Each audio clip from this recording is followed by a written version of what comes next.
Greetings, I'm Rob Chappers. And I'm the captain. We're at Anderton's, in the secret location of which we may not speak. We certainly are. And we are with a person who cannot be named. Brought us the Gibson Firebird X.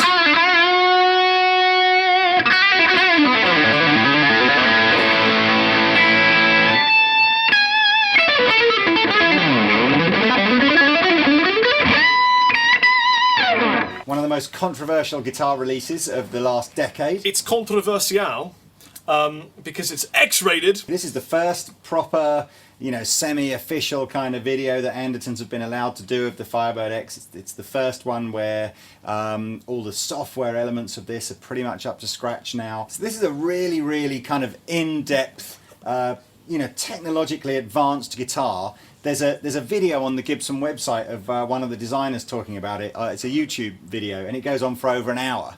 So we're not going to try and do anything quite as epic as that.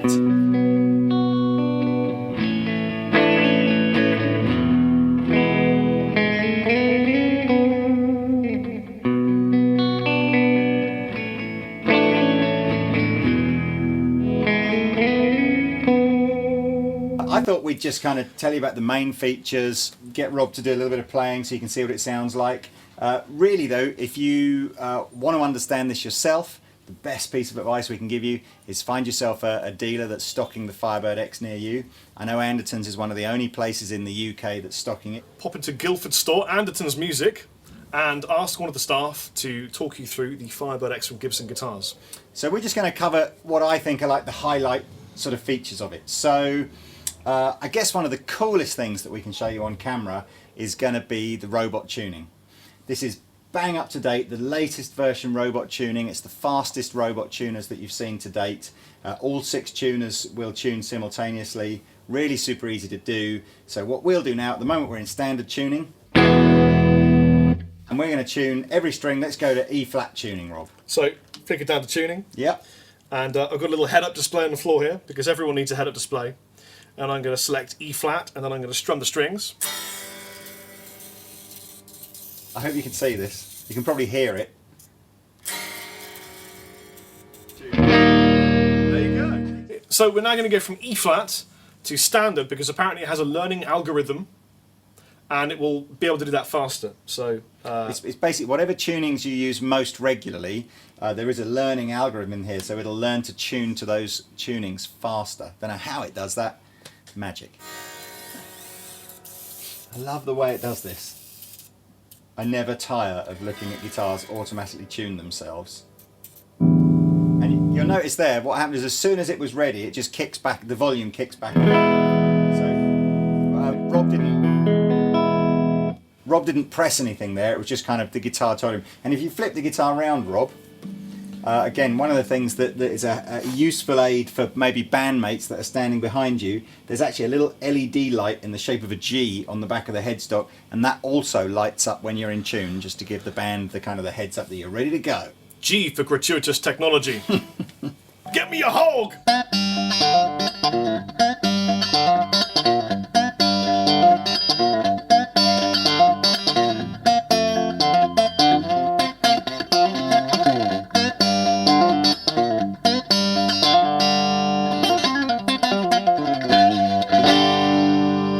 For me, this is a studio guitar. I think if you're a guy in a studio and you want tons and tons of tones and functionality, and you can't be asked to buy lots and lots of guitars and outboard effects, you've got it all packed into one guitar. I mean, it fundamentally is. We've got a laptop behind us. Anybody that's ever owned a piece of plug-in software or modeling software or whatever and has used on-screen editing like this, it's pretty much the same.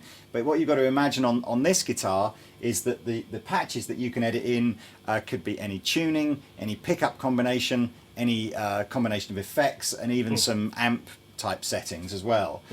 So in terms of just a quick whiz through the tones, the knob with all the lights on it here, Gibson are calling the gear stick or the gear knob or something like that. And what it essentially does is it gives you 11 banks, of which then your 5-way switch is kind of like 5 sounds per bank.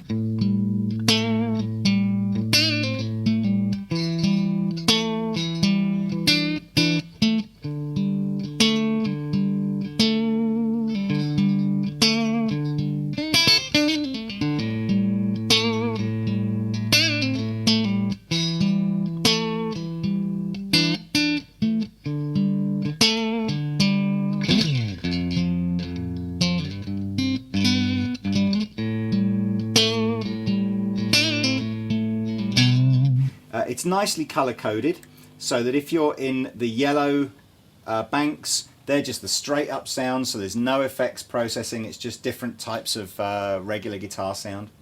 If you're in the blue coloured ones, they're preset to be all the modulation effects, so you know, choruses and reverbs and things like that. And the red ones are the gainy ones. That's just the presets. Obviously you can reprogram these to do whatever you like.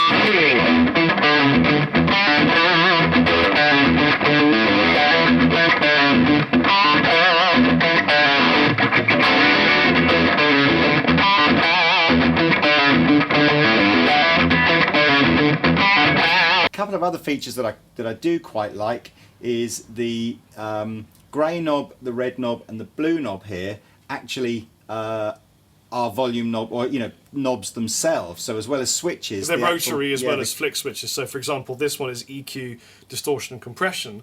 You can turn it to increase the piece. So for example, we could stick it on distortion, turn it up, you get more gain. Turn it down, you get less gain. The same here with the modulation effects, the echoes. If you turn them up, you get more of the effect you're using.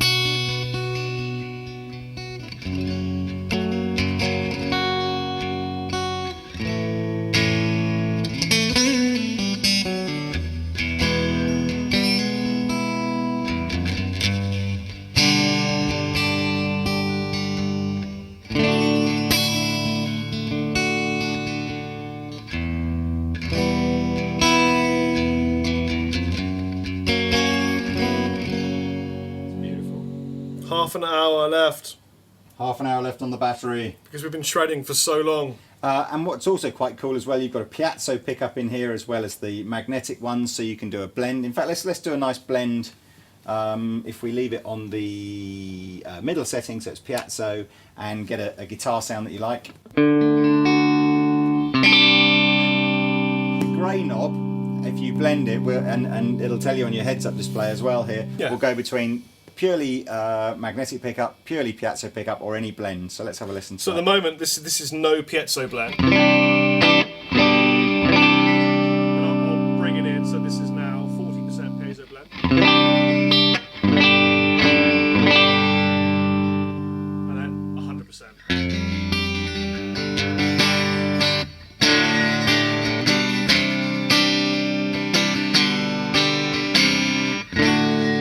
So we're just running this through a little Fender Blues Junior here on a clean sound, so all the reverb and effects and everything you're hearing are coming from the guitar.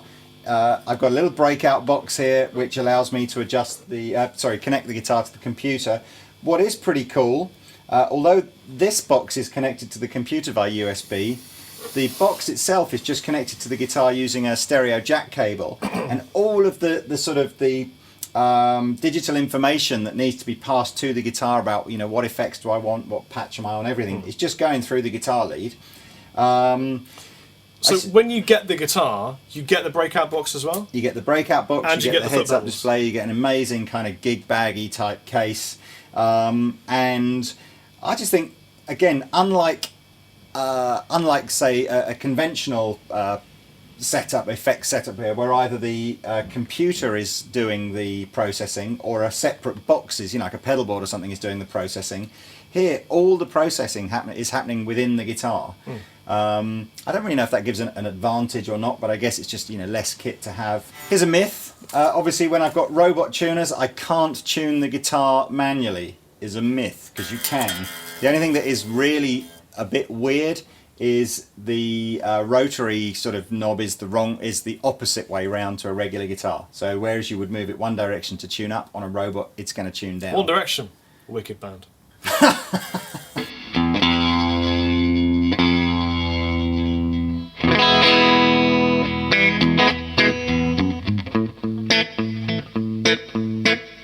So other stuff on this, things that you are going to have to be a little bit careful about. If the guitar's battery runs out, it doesn't work as a standalone guitar. One of the cool things that you get a good few hours life out of each battery, and they're rechargeable, so you're not like eating them up. And you get, I think, is it 8 batteries? You get 8 batteries with this guitar. So they don't all need to be in simultaneously. I mean, you've got 8 separate battery packs. So kind of, if you're too lazy to bother charging one of the 8 up before they all run out, then obviously you've only got yourself to blame.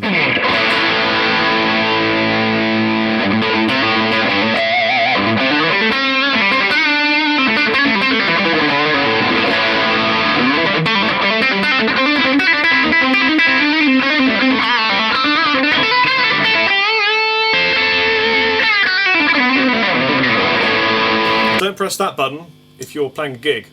That button turns it off, turns the guitar off. So yes, that's definitely a button that, although it's, you know, it's pretty much out the way, and it's not a button as such, it's a knob that you've got to push in.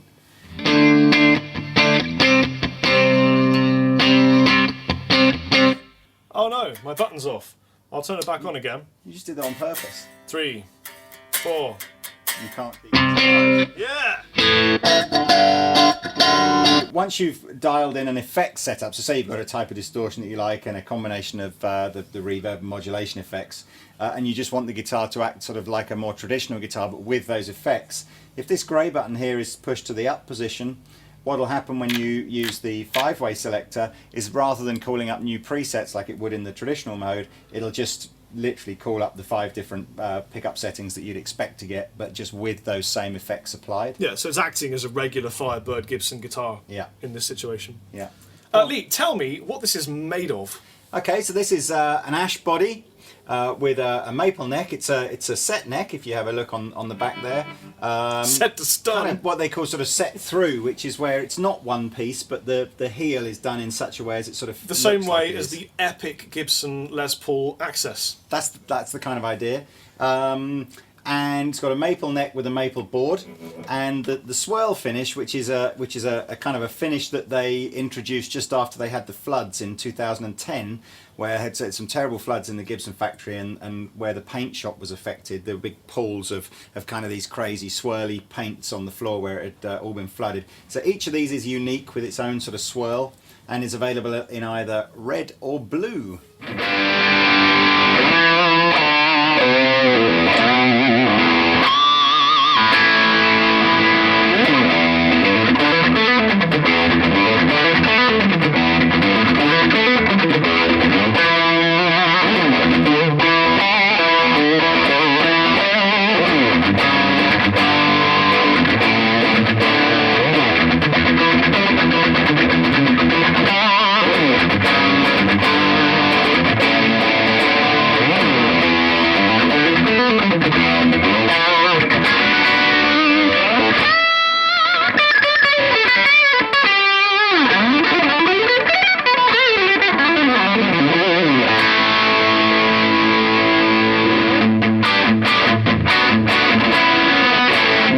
Got this funky little breakout box that you get free when you buy the Firebird X. What does it do, Rob?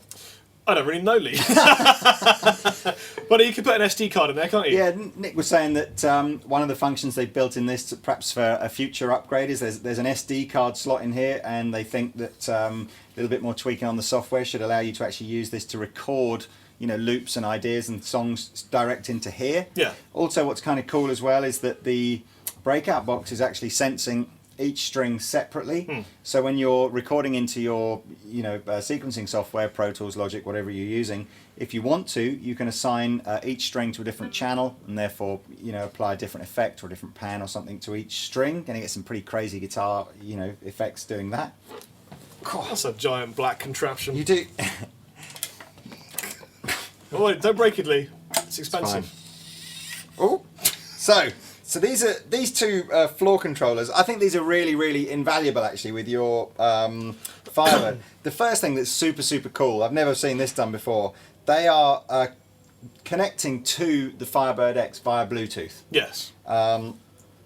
So no wires or anything to get in the way of your, you know, your volume controls or anything like that. They've got some very useful and easy to see sort of backlit LCD displays on here that essentially work as you're changing settings on the guitar. It'll tell you, you know, different presets and things like that. As Rob is ably demonstrating, volume can either be adjusted by using a foot pedal or the volume, but it's again talking to each other. This can be switched to be a wah or control modulation effects or octave effects. Over here, this one here will call up different presets. So if you'd rather use a footboard than, you know, the selection controls on there, you can do that. It's got a looper built into it that again I think is going to allow you to layer multiple loops.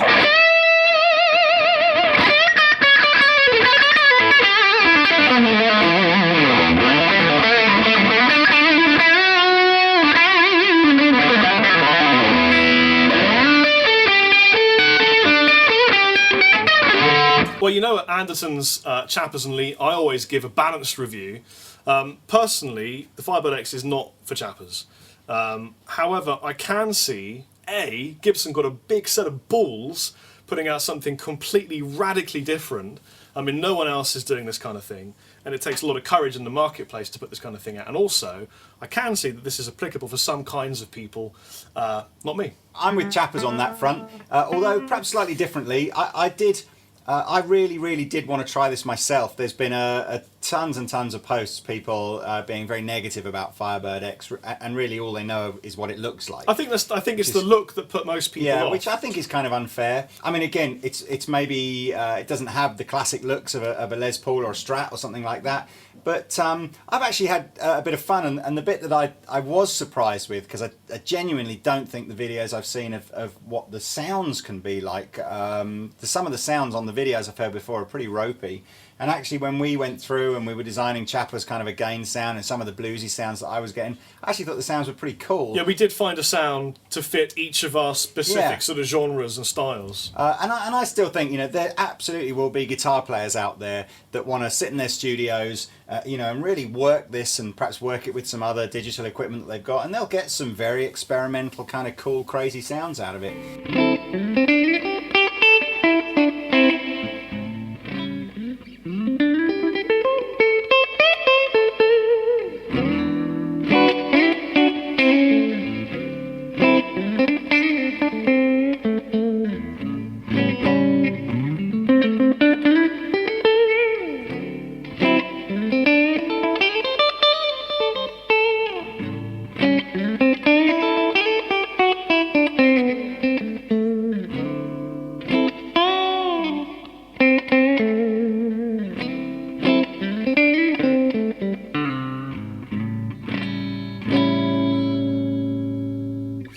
Gibson are bringing out site for Firebird X owners to share settings and presets and things, which is a really cool thing, you know. Yeah.